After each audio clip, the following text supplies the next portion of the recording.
Assalamualaikum warahmatullahi wabarakatuh.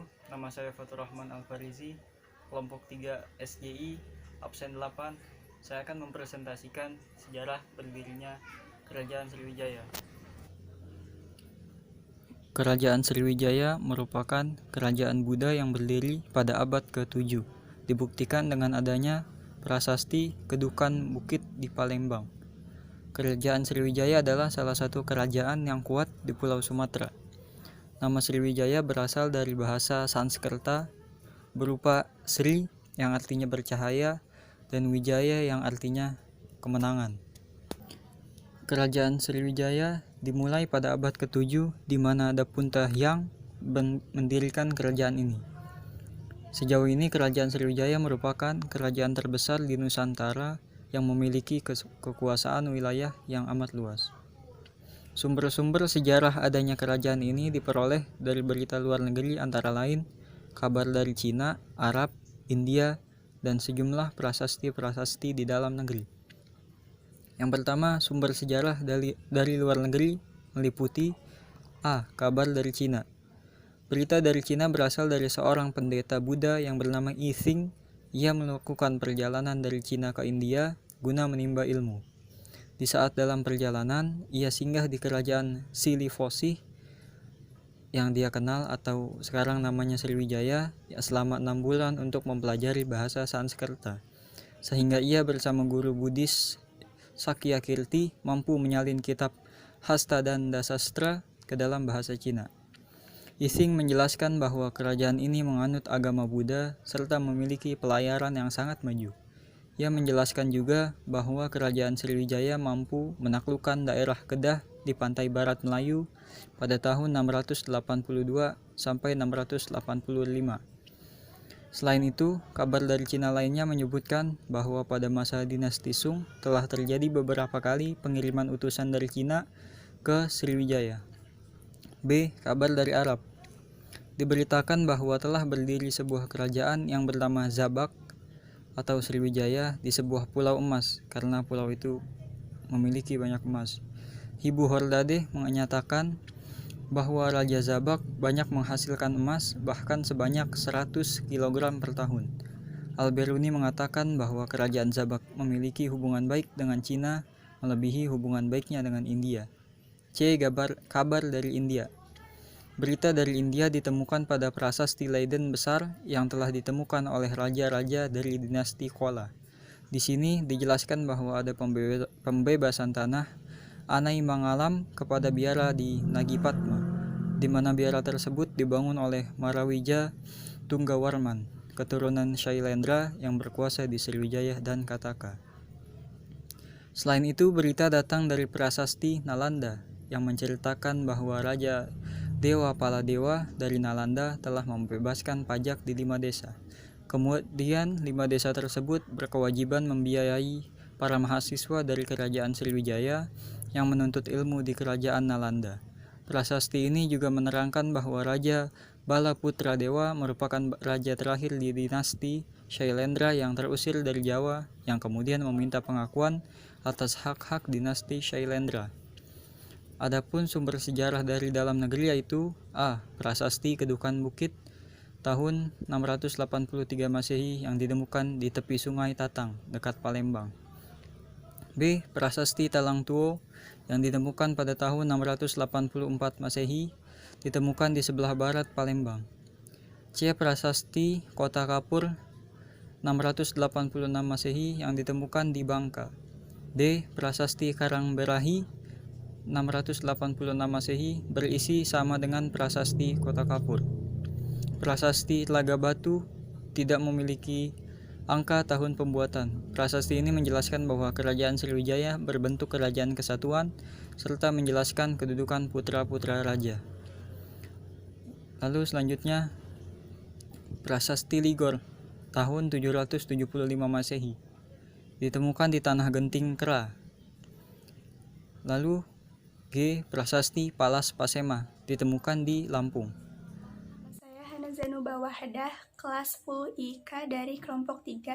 Di sini saya akan menjelaskan tentang letak geografis dan daerah kekuasaan Kerajaan Sriwijaya.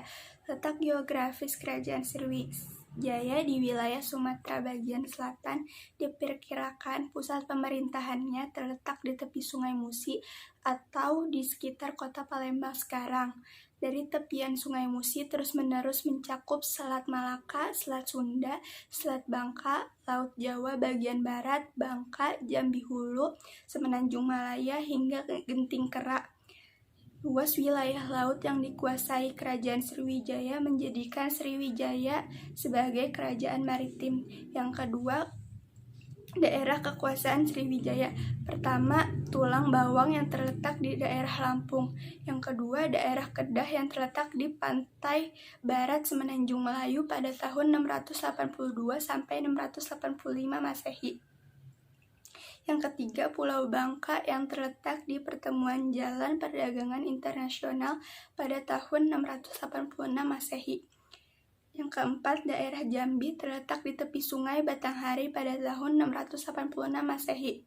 Yang kelima, Tanah Genting Kerak terletak di bagian utara Semenanjung Malaya pada tahun 775 Masehi. Yang keenam, Kerajaan Kalingga dan Mataram kuno. Nama saya Iqbal Adris Pratama dari kelas 10 IK dari kelompok 3. Sini saya akan menjelaskan kehidupan atau sistem politik yang ada di Kerajaan Sriwijaya. Sriwijaya dikenal sebagai kerajaan besar dan masyhur. Selain mendapat julukan sebagai kerajaan nasional satu, Sriwijaya juga mendapat julukan kerajaan maritim. Disebabkan armada lautnya yang kuat, raja-rajanya yang terkenal adalah Dapunta Hyang atau pendiri Sriwijaya, Balaputra Dewa, dan Sang Rama Wijaya Tunggawarman. Perluasan wilayah dilakukan dengan menguasai Tulang Bawang atau Lampung, Kedah, Pulau Bangka, Jambi, Tanah Genting, Kerak, dan Jawa. Kerajaan Sriwijaya mencapai puncak kejayaan pada masa Balaputra Dewa. Raja ini mengadakan hubungan persahabatan dengan Raja Dewa Pala, dewa dari India. Dalam prasasti Nalanda disebutkan bahwa Raja Dewa Pala Dewa menghadiahkan sebidang tanah untuk mendirikan sebuah biara untuk para pendeta Sriwijaya yang belajar agama Buddha di India. Yang kedua, saya juga akan menjelaskan kehidupan ekonomi dan sosial di Kerajaan Sriwijaya. Sriwijaya berhasil menguasai Selat Malaka yang merupakan urat nadi perdagangan di Asia Tenggara sehingga menguasai perdagangan nasional dan internasional. Hal ini didukung letaknya yang strategis di jalur perdagangan India-Cina. Penguasaan Sriwijaya atas Selat Malaka mempunyai arti penting terhadap perkembangannya sebagai kerajaan maritim sebab banyak kapal-kapal asing yang singgah untuk menambah air minum, perbekalan makanan, dan melakukan aktivitas perdagangan. Sriwijaya sebagai pusat perdagangan mendapatkan keuntungan yang besar dari aktivitas itu. Kerajaan Sriwijaya karena letak yang strategis dalam lalu lintas perdagangan internasional menyebabkan masyarakatnya lebih terbuka dalam menerima berbagai pengaruh asing. Masyarakat Sriwijaya juga telah mampu mengembangkan bahasa komunikasi dalam dunia perdagangannya. Kemungkinan bahasa Melayu kuno telah digunakan sebagai bahasa pengantar terutama dengan para pedagang dari Jawa Barat, Bangka, Jambi, dan Semenanjung Malaysia. Penduduk Sriwijaya juga bersifat terbuka dalam menerima berbagai kebudayaan yang datang. Salah satunya adalah mengadopsi kebudayaan India, seperti nama-nama India, adat istiadat, serta tradisi dalam agama Hindu. Oleh karena itu, Sriwijaya pernah menjadi pusat pengembangan ajaran Buddha di Asia Tenggara. Gibran Buntoro dari kelas 10 IIK. Saya dari kelompok 3 ingin melanjutkan penjelasan tentang 7 faktor penyebab runtuhnya kerajaan Sriwijaya. Nah, langsung aja ke pertama. Yang pertama itu satu kurangnya aktivitas kapal dagang yang singgah. Salah satu faktor yang menyebabkan runtuhnya kerajaan Sriwijaya adalah kurangnya aktivitas kapal dagang yang singgah. Dan perlu diketahui, hal ini disebabkan oleh semakin jauhnya kota Palembang dari posisi laut yang menyebabkan daerah tersebut tidak disinggahkan oleh kapal. Jadi itu kapal singgah ke daerah lain, tidak ke kota Palembang lagi. Hal ini sangat berdampak bagi runtuhnya kerajaan Sriwijaya. Gimana? Karena adanya faktor ini kegiatan perdagangan berkurang serta pendapatan kerajaan dari hasil pajak menjadi turun ataupun berkurang. Nah, yang kedua, adanya serangan dari kerajaan lain. Selain ada faktor dari internal, ada juga dari faktor eksternal. Nah, salah satunya penyerangan dari kerajaan lain. Pada tahun 992 Masehi, kerajaan Sriwijaya diserang oleh Raja Teguh Dharmawangsa yang menyerang wilayah Sriwijaya Selatan. Nah, pada tahun 1017 Masehi juga kerajaan Sriwijaya diserang oleh kerajaan Kolamandala dari India Selatan, di mana kerajaan tersebut menyerang daerah Semenanjung Malaka. Nah, puncaknya yang terakhir, pada tahun 1377 Masehi, adanya pendudukan yang dilakukan oleh kerajaan Majapahit atas seluruh wilayah kerajaan Sriwijaya, di mana pendudukan yang saat itu dipimpin oleh Aditya Warman dilakukan atas perintah dari Gajah Mada dalam upaya untuk mewujudkan persatuan dari Nusantara. Nah, lanjut yang ketiga, wilayah kekuasaan banyak yang melepaskan diri. Nah, selain dari dua faktor di atas, faktor lainnya banyak wilayah kekuasaan Sriwijaya yang melepaskan diri disebabkan oleh perekonomian kerajaan Sriwijaya yang menurun drastis. Hal ini membuat wilayah-wilayah kekuasaan dari kerajaan Sriwijaya sendiri banyak yang melepaskan diri. Selain itu, kekuatan militer serta kontrol dari kerajaan sangatlah lemah, sehingga wilayah-wilayah yang pada asalnya merupakan taklukan dari kerajaan Sriwijaya menjadi kerajaan-kerajaan sendiri. Nah, salah satu kerajaan dari salah satu wilayah kerajaan Sriwijaya yang melepaskan diri yaitu Jambi, Kelantan, Pahang, serta Sunda. Hal ini membuat keadaan ekonomi dari kerajaan Sriwijaya semakin parah, di mana biasanya kerajaan-kerajaan tersebut memberikan pajak-pajak atau setoran-setoran kepada kerajaan Sriwijaya. Setelah melepaskan diri dari kerajaan Sriwijaya, setoran tersebut tidak didapatkan lagi oleh kerajaan Sriwijaya. Nah, yang keempat, pesatnya perkembangan agama Islam. Selain tiga faktor di atas tadi, ada faktor lain yang menyebabkan runtuhnya kerajaan Sriwijaya, yaitu pesatnya perkembangan agama Islam pada Nusantara pada abad 12 Masehi pada masa itu. Di mana saat itu pengaruh Islam semakin lama semakin berkembang di Nusantara. Pada abad 12 Masehi tersebut juga terdapat kerajaan yang bercorak Islam, seperti kerajaan Aceh, Samudra Pasai, dan Malaka. Kerajaan-kerajaan tersebut sudah mulai menguasai sebagian wilayah dari kerajaan Sriwijaya. Hal inilah yang semakin membuat kerajaan Sriwijaya semakin tak berdaya terhadap faktor-faktor perkembangan zaman tersebut. Nah, yang kelima itu tidak memiliki raja yang dapat memimpin dengan baik atau raja yang kurang cakap.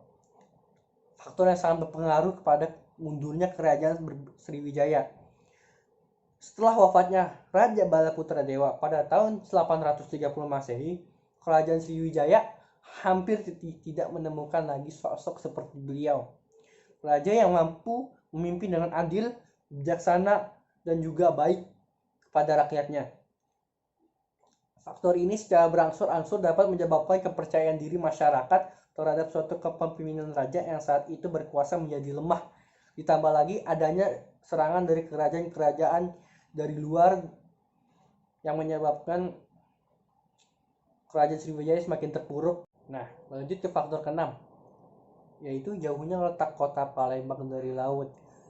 Nah, faktor ke-6 ini berhubungan dengan faktor yang pertama tadi, adalah jauhnya letak kota Palembang dari laut.